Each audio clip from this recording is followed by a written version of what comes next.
Good morning, everyone. This is Talina with Talina Marie Creations. Today I am opening up my glaze fired kiln. It's a cone 5, 6. I was going for 6, but my shelves fire a little unevenly, so the bottom shelf might be not as hot. So I'm hoping at least a 5 on the bottom, 6 on the top. And this is just a small Valentine's project that a client wanted some hearts. And then I threw in some extra gnomes and things that I made on the bottom. So let's see what we've got. I'm going to flip you around. Okay, so this is Athena. I named her. She's a vintage manual kiln. She has 2 peepholes, 2 top and bottom knobs that go low, medium, high, and off. And we are on 100 degrees approximately for the temperature. And we're gonna see what's going on in here and cross our fingers. I'll put this somewhere safe where it won't fall because I broke one last week. Okay, here we go. Okay, all right, guys. So this is my art project, and these are my cones in my cone pack that I made. That is a cone 4, 5 melted, and then on the right is a 6, and then further right 7. So I want to say this is definitely a good cone 6. They don't always melt like this per se until I start over firing, at least when I get to the higher temperatures. So this is, I want to say, a definite cone 6. I love the pieces they came out. I wanted these to be a little bit more purple. Um, they're still pretty. I like it. It's not ugly. It's a pretty heart. It's nice and smooth. It's a little bit more brown or purple than I hoped. And it's probably because the mix of red and the smirky Merlot, but it's still pretty. So yeah, I'm probably going to switch up the color on that. Maybe do something to make it a little bit more purple and not so brown, but it's still a beautiful heart. And I'm happy with that. So we got a good top shelf. I'm going to unload this and then we'll see how the bottom, there's another shelf underneath. We'll check that in a second. And then we'll take this shelf out and see what's on the bottom. Okay, so far I just took these shelves out. I thought for a second they were stuck together, but they were not. They are good. So these came out pretty good. I do think next time I need to try to make a more pink result. It was very difficult. This was sort of like a white on top of red, which gave me somewhat of a pinkish hue. But most of these were red, so it is what I did. But I did have a few potentially pinker looking ones because I put the white on top of the red. But I think next time I did have a pink I wanted to use, but it was unfortunately a low fire, and because it was high fire, I couldn't use it. So this is mostly red with a little bit of a couple white on top, and then we have these, which I believe I did was Smirky Merlot, and that kind of gives it like this. It's like a mauvish brown purple top coat. I was hoping for more purple, but I think because it was on top of red, it kind of has that brownish look. It's still pretty, pretty. They look like blood hearts, but they're still cute. And if anything, I could always reglaze these again and see if they could make it through another fire. Maybe put some lighter color on top. But I think they're pretty. I don't know. I might just leave them as is. Something different. Okay, so I'm a little nervous because the bottom shelf has my gnomes. They're like little tester gnomes that I designed, and they're for Valentine specifically, and a couple of clovers and some witchy hats. So let's see. Oh, all right, so we've got little witch hats. First thing I'll show you is the cone. This was a mistake. You could see how devastatingly melted these are. I accidentally put in a bisque fire cone on the top and bottom shelf. And 400 degrees in, I realized I had done that. And I luckily caught it before it got too hot and swapped out the top cone to be for 5, 6, and 7, the correct cone pack. So yeah, the bottom I'm not going to know exactly, but I'm from experience, I'm thinking it's a cone 5. Okay, so these were all experimental. Even the glazes, I kind of just testing out different glazes. These are chum plum smirky merlot mixtures with reds and whites. And I think this was a birch, river birch. So yeah, and then we also used glaze red And I just layered and played with it and didn't want anything specific. And this is not too bad. I do want to have more pastel colored ones, but I'm just experimenting with different options for the first few to try to be unique. So yeah, this little heart, this is one of my one-eyed gnome series, Valentine's hearts, and it came out pretty good. I mean, as expected, based on the colors I picked, they look like they fired well. So yeah, I'm happy with that. I should have my little turntable. I forgot to bring that. I think it's in the batch of needs to be cleaned. But yeah, he's cute. I don't know. I think next time I would probably go lighter on the bottom, but I do like how this top came out. This is, I think, Smirky Merlot and Chum Plum together. And this one is probably the same, but less because I didn't want it to, drip too far. Sometimes if you blend or put too much glaze, they will drip. I didn't want that. I may next time bring his mustache up and not have to put any color between his nose and his mustache and probably make his nose a little bigger. But otherwise, he's still cute. I love him. And he did have a chipped tip, but he still looks great. Like the glaze smoothed it over really good. And yeah, and then in the back, put your little tea light candle or incense, whatever you want to do. That's the first gnome. Let's see what's next. All right, gnome number 2. They did not stick. They did not run. This was mostly the red underglaze.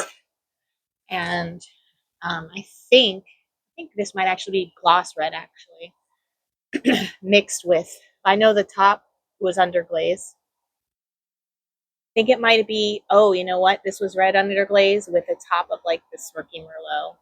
It's so subtle because I only put enough to make it shine, maybe one coat.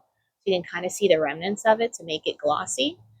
And then the beard is a nice um, underglaze red, bright red that I brushed back a little bit with I wiped it off a little so you could just have like the lines kind of filled in. And then I put, I think the Smirky Merlot. No, it might actually, I think that was Honey Flux on that one. It has a lot of those pretty blues and purple tones in it, so that's definitely a flux, Honey Flux. This is another mix of Honey Flux and Smirky Merlot and Chum Plum, and or it could even be the red underglaze. I can't remember because I kind of was just like throw whatever on there and see what happens. Um, but yeah, I do need to make actual test tiles and probably do a whole kiln just with test tiles and very specific results so that I know this is what I'm going to get when I do this. I just haven't had the time to do it because I always seem to be rushed for a deadline. But these were just in my deadline kiln for those hearts I had to make in the background. These were just experimental designs. So he's a taller version, pointy, rather than the curly. Some people like that. I like both actually. Um, but yeah, I don't know. He seems cute with the curl. He seems more like reaching for sunshine kind of gnome. So whatever your preference is, I think he came out pretty good. He's got the same top hat, except instead of just like a chum plum, murky merlot, this is, I think, more of the underglaze red and then covered with Smirky Merlot. So that's a different blend of reds and Smirky Merlot and the little honey flux. And I did use honey flux on the nose, and on this one, river birch is the same as here on the nose. Came out really good. All right, next, let's see. What do we got? All right, we got one more gnome. He is a little version of that guy. I did all river birch on the bottom, nose, and body. I think I tapped a little bit, making sure there was no the river birch specks, like these little round specks. I was trying not to get any on his nose because it kind of works just like a honey flux where it gives you that skin tone. I did get some river birch blotchiness on the rib here, but I'm okay with that. Kind of melted down from the Smirky Merlot also onto there, but it's cute. I still like it. So this is river birch underneath, Smirky Merlot on top.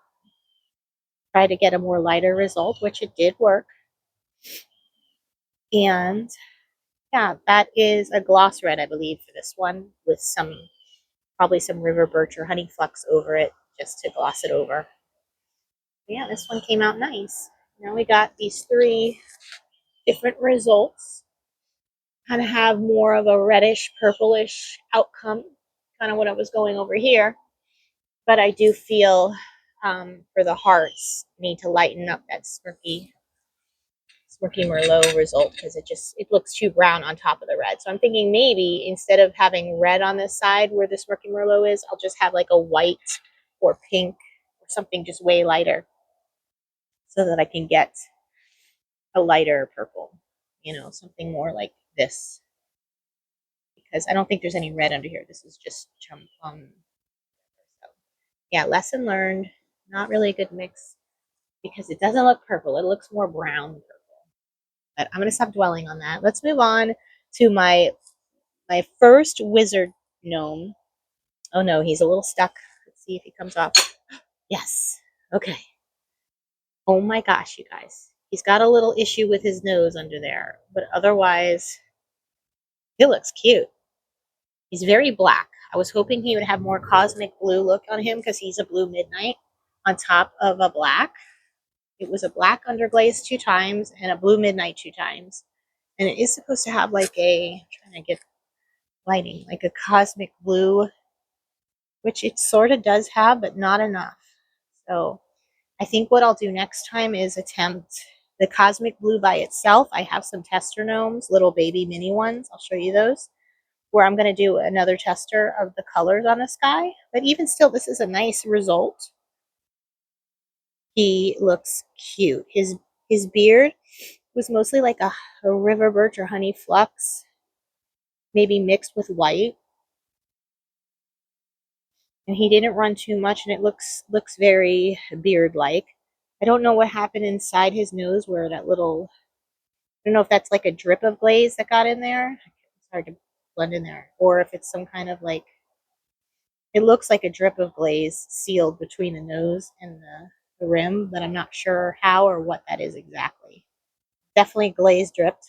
But he's still cute. I don't know if I want to even go in there and try to chip it away because it might ruin the piece. So I'm just going to leave him and keep him as is. But he's cute. He's got his little, what do you call this? Cane or stand or wand, walking stick. And his body came out really nice. He again was 2 under jet black underglaze twice, and then midnight blue, but not as cosmic-y blue. It just looks black to me. So definitely need to work on bringing the blues out more on him. I could definitely see a honey flux on his hat maybe, but I don't want to change his hat from his body too much, so I might avoid that because the dripping on the fluxes is just so dangerous. Unless I made his body taller, I don't know. We'll have to think about that. But for now, I'm definitely going to try to go a little bit more blue. But for a first attempt, I think he's beautiful. Those are my gnomes. Let's see what we got. A few more little pieces. These are a little stuck. Let's see. Okay, so these were black underglazes with some blue midnight. So this is kind of what I was going for. And I don't think this is actually blue midnight. I think this is the honey flux on top of the black. And you can see those blue hues, like cosmic looking. So I think that actually works better than the blue midnight. Let me see because I have these other ones. So this I think is a blue midnight one. I don't know for sure. I should have labeled them, but there was no way to label them really unless I memorized. But you could see these two have that cosmic blue flare in the coloring. So it does work with the right amount of blue on top, I think. In this particular case, you could see the blue. This kind of looks like how my gnome turned out, where you can barely see it. So maybe with another 1 or 2 coats of that blue, it'll give me that result that I want, where it looks black, but it looks cosmic black, like the blue black. But really, I don't know, man. That flux on top, I think this is Smirky Merlot on top. Can't remember now. That's what I did. Could be Honey Flux. Oh man, she is sealed on there. I'm gonna try to break it. Oh yes, okay, good, because it was just underglaze. So just so cute the mix there. So Yeah, I'm thinking these were flux. I was so tired, I forgot what I did, you guys.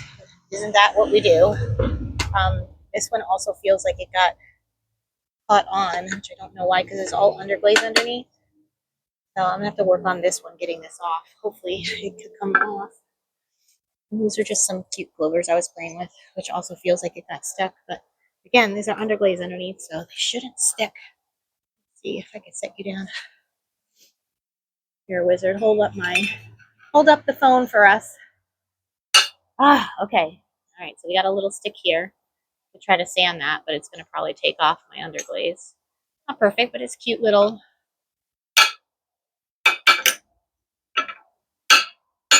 There we go. So yeah, for some reason, maybe I need more kiln wash. Got a lot of kiln wash on it, but I don't know why this happens. It's not supposed to stick. The underglaze shouldn't stick to the cookies or the shelf. So this is why I don't risk putting them on shelves directly. I always use cookies for most of my little pieces, especially even the underglaze, and even on my pieces, I'll sit them on a cookie or a couple cookies like this, just so that they're touching the cookie rather than the shelf. And that has saved me a lot of, like, almost every fire. So even though people say, oh, it's underglaze, it's fine, it still will stick, as you can see clearly. This is a part of the cookie got stuck on. And it could be that maybe somehow the clear coating honey flux got down here, but that doesn't look like honey flux got down here. That looks like it's just straight to underglaze to the cookie because there's no dripping from there. This is all underglaze here. So yeah, lessons learned as a new potter to trust my instincts to be overprotective of my shelves. It's made life easier. And even when you protect, you still end up with this issue. So there we go. That is my kiln unloading, guys. It's very small, but it is a small kiln. And now I have all my pieces ready for the Valentine's event for the client and also some extras for myself. These are going to be little giveaways. And yeah, so that's it, guys. That's my one-eyed heart gnome series that I'm working on. I'm going to get some lighter pastel-y, pinky white versions of these as well. See which ones I go with overall for the first gnome to replicate for a series. And obviously this wizard is a winner. I love him so much. I think I'm going to leave him as is, as a tester piece. Maybe keep him. I don't know, because I'm upset about that nose issue. Whatever happened there. It looks like he's got a rock up in his nose. Kind of funny. Or a wart. He's a wart wizard. I don't know. Let me know what you guys think when you get issues like that. How would you resolve that? Would you just leave it and take it as a loss and be like, oh, darn, next time? But I don't want to. I mean, I'm personally going to use him regardless. He'll be mine. But I'm just disappointed how that happened. Maybe next time I have to make sure that I push the rim up higher to give it more space, because maybe what happened is the glaze dripped from the hat to the nose, and then it kind of just, like, I don't know, did some kind of scientific let's mend together. That's so funny. All right, guys. Well, I could keep talking forever about how cute these are, but that's it for today. Thank you for watching my kiln opening, and cone 5, cone 6 glaze is what we've achieved, and I'm very happy with this. So until next time, I'll talk to you soon.